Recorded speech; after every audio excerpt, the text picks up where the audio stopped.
Hey, welcome back to the channel. My name's John. Today is day 50 of my 2-month Fasted-Thenics challenge. We've had quite a number of kind of milestone sort of days, basically like 2 weeks left and then 7 weeks. And then today is like 50. So anyway, it's been easy to stay motivated these last few days. So I'll start with the numbers for today. This morning I weighed 178.2 pounds. Blood pressure was 119/73. Blood sugar 65 milligrams per deciliter, and ketones were at 4.6 millimoles per liter. The only comment that I have, because everything's been relatively easy, it's just been kind of a challenge to get the workouts done. I'm not like setting a clock and doing them at a set time, but I'm trying to get them done in the earlier part of the day, definitely by dinner. But the thing that I've noticed again, because I've experienced this before and kind of hit a lull with the push-ups, but here the last couple of days, like getting the 13, 14, 15 push-ups, those numbers done in each workout session has been a little increasingly more difficult. So I don't know what that says. I'm just, kind of noting it in today's log here. But I'm still getting them done. It's not like I'm I don't think in the next 2 weeks there's going to be a time where I'm not able to just push through. But I'm just noting the fact that despite the loss in added body fat, the push-ups are becoming a little more difficult. All of the other exercises seem to be easier. I think the only one is push-ups. So just wanted to make that note. If you're new to this, if this is the first video of mine that you're watching, please keep in mind these are daily logs. I'm basically fasting with bone broth and a protein shake. Minimal calories, 500 per day. I am consuming 2 raw eggs in the protein shake. And the purpose of that is I did a fast last summer, 2 months as well. First month was just water only, no electrolytes, no supplements.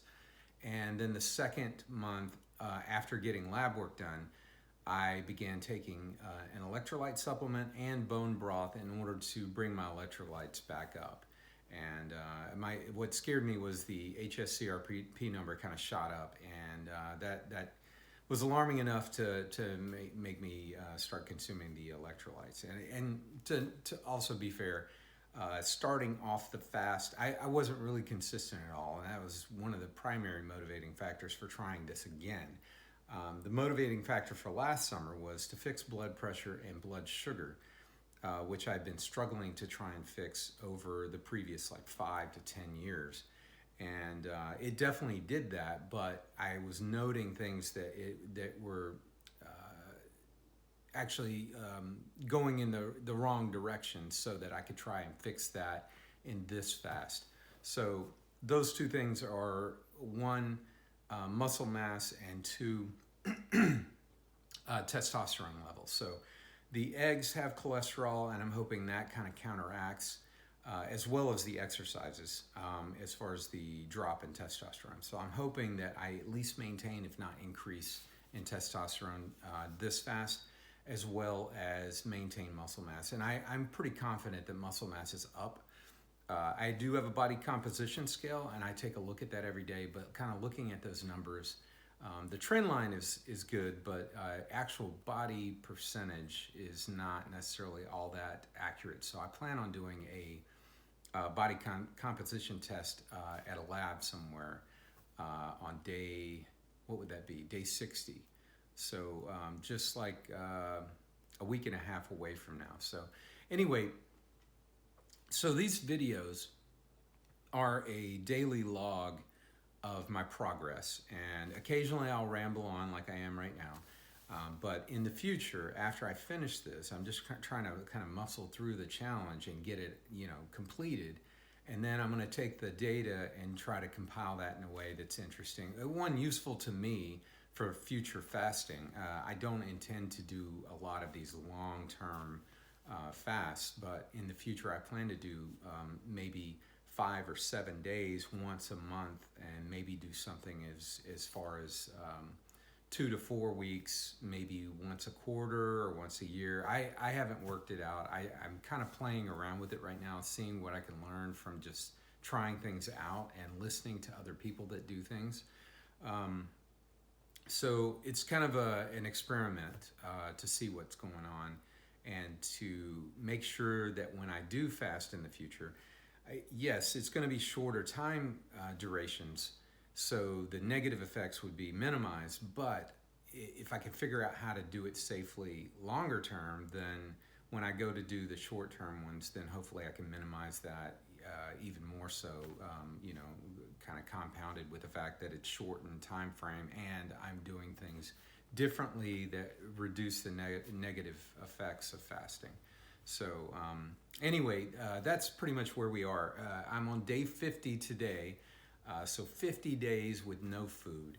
And I'm looking forward to eating on day 64. I'll be in Hawaii, so I'm looking for suggestions for what food you'd like to see me eat as my first food after not having eaten food for that long a period of time. It's like over 2 months.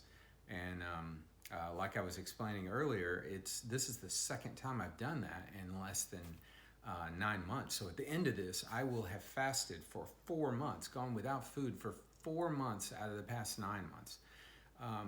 I am considering fasting again, doing another experiment, starting in April and running that through the end of May, which will make it basically having gone without food for 6 months out of the last year. So that's just kind of an idea that popped in my head a couple of weeks ago, and I think I'm interested in doing it. I'm going to have to put some weight back on. Hawaii is definitely going to help, I think. There's plenty of good things to eat there, and but I'm not so sure. We plan on doing lots of hikes and lots of snorkeling and swimming and a lot of walking around and exploring and those kinds of things, checking out waterfalls and all of that. So I don't know how much weight I'm going to be able to put on. I'm pretty much going to burn it off as I eat. So it's a good thing, but I don't want to be risking health doing a long fast when I don't have much body fat on me. So we'll have to see. But if at all possible, then I'm going to try and do April and May as well. But it would have to be in such a way that I'm not going to be risking health at all. So having said that, I appreciate you watching. If you've got any comments or questions, please leave those below. And I would appreciate a like if you found this interesting, and if you're looking forward to seeing, watching me eat the first food after 2 months. I would enjoy watching someone do that. I think just the inspiration of watching someone accomplishing a challenge and just watching their face as they enjoy, finally getting that carrot at the end of the race, So anyway, I hope you'll subscribe so that you can check that out. I'm going to try and live stream that, but I'm not really sure how to do this, so I'll have to look into it and see if I can't figure it out. I'm sure people out there are saying, no, it's nothing, but I'm kind of a little nervous about even posting stuff like this online anyway, so actually, doing it live and not having, a second take and that kind of thing. I'd say, just as a side note, when I first started, the first 2 or 3 days, oh my goodness, it was taking me like 30 minutes to an hour because I don't want to edit. So it was taking me like multiple takes to try and get through a rambling session without making a bunch of bumbling errors and just not coming off, very intelligent or just misspeaking and that kind of thing. But now here towards these last few weeks, I generally get it right on the first take. Tonight, it took me 5 tries before I started this one, so I'm feeling pretty confident. I'm almost to the end, so hopefully I don't screw up really bad right now. But anyway, I appreciate you watching. Like I said, give me a like if you enjoyed it. And if you're looking forward to seeing me eat my first food, or you're looking forward to seeing some of the information that I've kept track of, I've got daily pictures. I want to do some sort of time lapse and show you those changes. And I'm really impressed with how my body looks this time around versus last time. I lost the weight last time, but this time I actually look much healthier. I feel much better too. I feel incredible. It's unbelievable. I'm sleeping less. I talked about that in a video a couple of weeks back. My sleep is going from like 8.2 hours a night down to 6.2 hours a night. And that's a godsend. It's like 2 extra hours a day to get something accomplished. Not to mention the fact that you're not fasting. So yes, I'm consuming bone broth and a protein shake, but the amount of time it takes me to make a grocery list and to go grocery shopping, and then preparing food, then sitting down and eating the food, and then cleaning up after eating the food, and then sitting on the toilet, I'm saving, goodness, somewhere between 3 and 4 hours a day doing this. And that's just kind of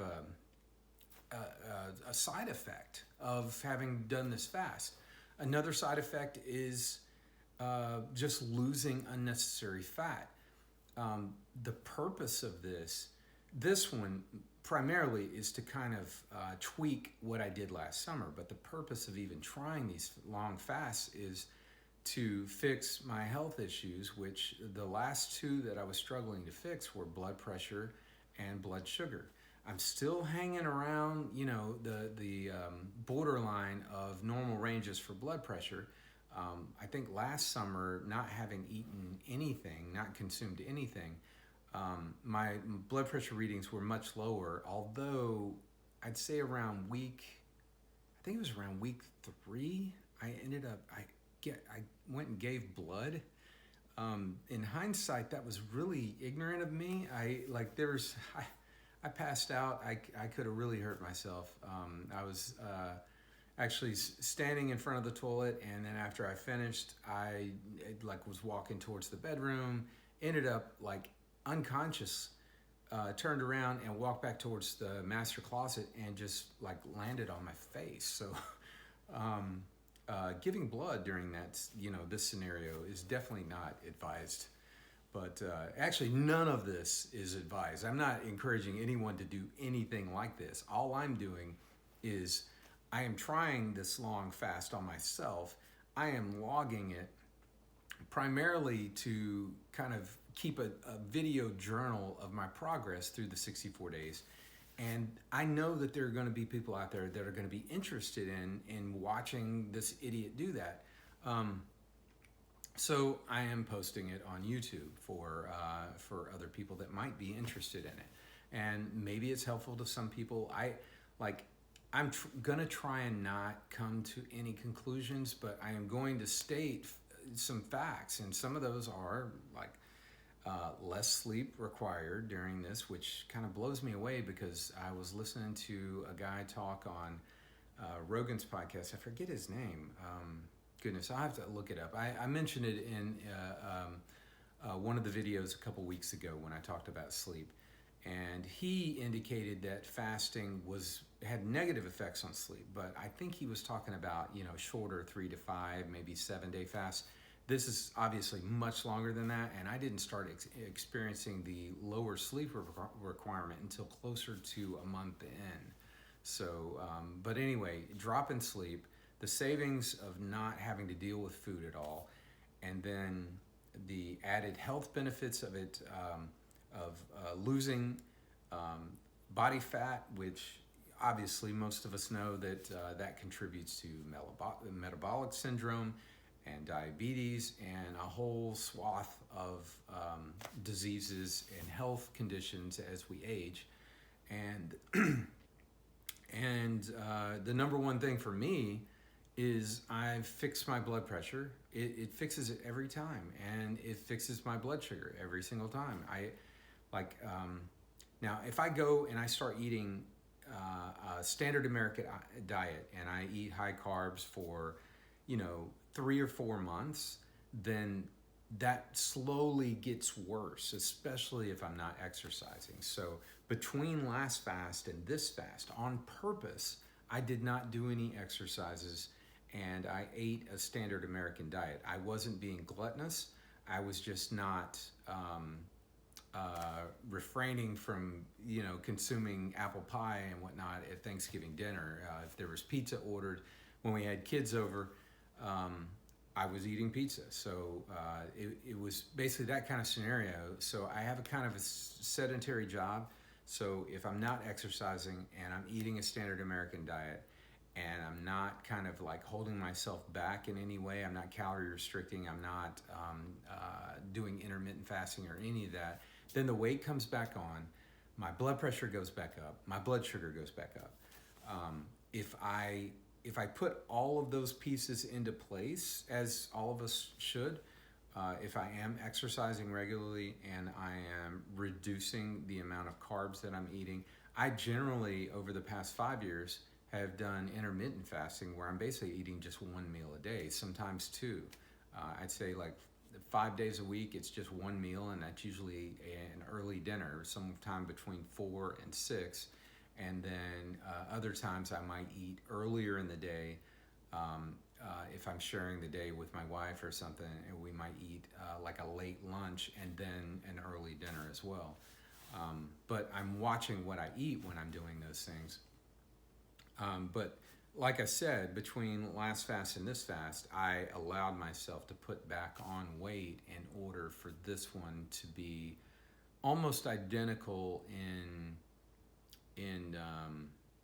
the graphs. Maybe that sounds a little kind of risky or ignorant or whatever, but it is what it is. It's what I did. I'm not recommending anyone do this. This is not like a how-to video. This is just a daily log, day 50 of 64 days of not eating food. So I appreciate you watching. Sorry, I'm gonna wrap it up there. Like I said before, if you found any of this interesting, please give me a like. And if you think you're going to be interested in watching me eat my first food and look at the results from the entire fast, and I'm going to probably compile some stuff from the last fast as well, and in the future talk about lots of other interesting things. My throat's bothering me all of a sudden.